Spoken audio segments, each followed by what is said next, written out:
Well, for more now on Pakistan's role and what we can expect to happen in Islamabad, we're joined by Maleeha Lodhi, who's a former Pakistani diplomat who served as Pakistan's ambassador to the United States as well as the permanent representative to the United Nations. Ambassador Lodhi, thank you so much for your time.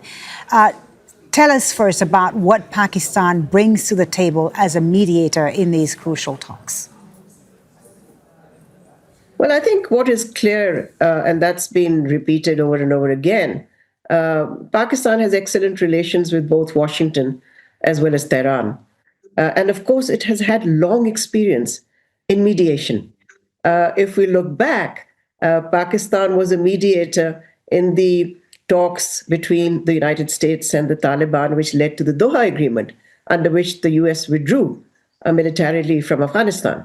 And if we look back even further, we see that Pakistan was a key actor or mediator between the United States and China during the Cold War, which led to the rapprochement between the two countries and, in fact, altered the course of the Cold War. Right. So Pakistan brings historic experience.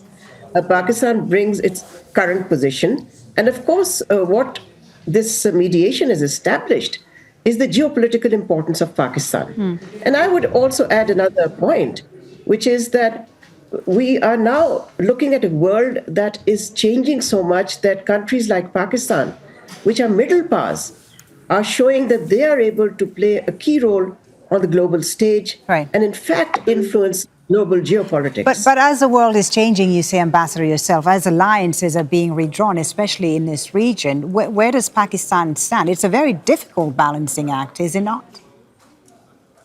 Well, again, I'd say that Pakistan has a lot of experience. It has done this balancing act between, for example, Iran and Saudi Arabia for decades. Iran being a neighbor, Saudi Arabia being a strategic ally. And then again, between China and the United States, the balancing has gone on for a long time. So, this is not new to Pakistan. Right. But these negotiations are particularly complex. And the reason I say this is prior even to this starting in Islamabad, these talks and the delegations arriving there, Pakistan said it was given assurances of an Israeli ceasefire in Lebanon. But then we had the US Vice President say that that was a misunderstanding. Was there a misunderstanding from Pakistan's perspective? And, what sort of progress can we really expect in Islamabad when it would seem that the grounds for this invitation there seem to be in question? Well, look, there are always going to be problems ahead of talks. There'll be a lot of posturing on all sides. And, countries will always put forward their maximalist demands. Now, your question about what can we expect, realistically speaking, I think, first of all, we should recognize that diplomacy is not an event. It's a process. It takes time. And therefore, I think what is the best case scenario that can come out of Islamabad is some kind of a broad agreement between the two sides, between the United States and Iran. After all, they're represented by very high-powered delegations that have a lot of authority. So if they can come to a broad understanding that they can then take back to their capitals to get the approval of their principles, and then more detailed, talks can take place after that. Yeah. So I think that's the best that we can expect, a broad understanding. Right. And of course, obviously, you have a lot of experience, Ambassador, in these types of negotiations. With both delegations in Islamabad appearing to have real-time decision-making authority, with the Vice President of the United States present there, the parliamentary speaker in Iran. What do you expect they can agree on in the immediate? Well, I think, first of all, I think it's important that the ceasefire stays in place. So therefore, this issue that you raised earlier, what does it actually cover? And then the role of Israel, because if Israel continues its attacks on Lebanon, this will create real obstacles for progress in these talks.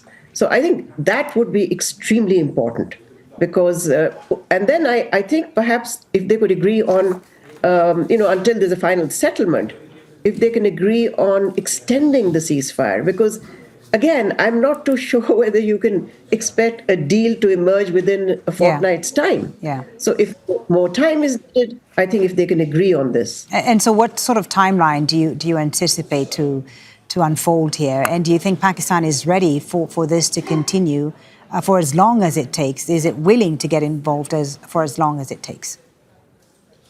Well, Pakistan has come this far, so I don't see any reason why it should not continue. Plus, I think we're at a stage where face-to-face talks have to take place between the United States and Iran. And as you know, your correspondents have also been reporting this. The talks start by bilaterals between Pakistan, Iran, Pakistan, US. Then there's a trilateral where all three are together. And then it has to morph into face-to-face talks between the two principal parties to the conflict. So I think we need time to do all of that. So if the talks are going to be extended by a couple of days, all well and good, I think Pakistan would have no problem.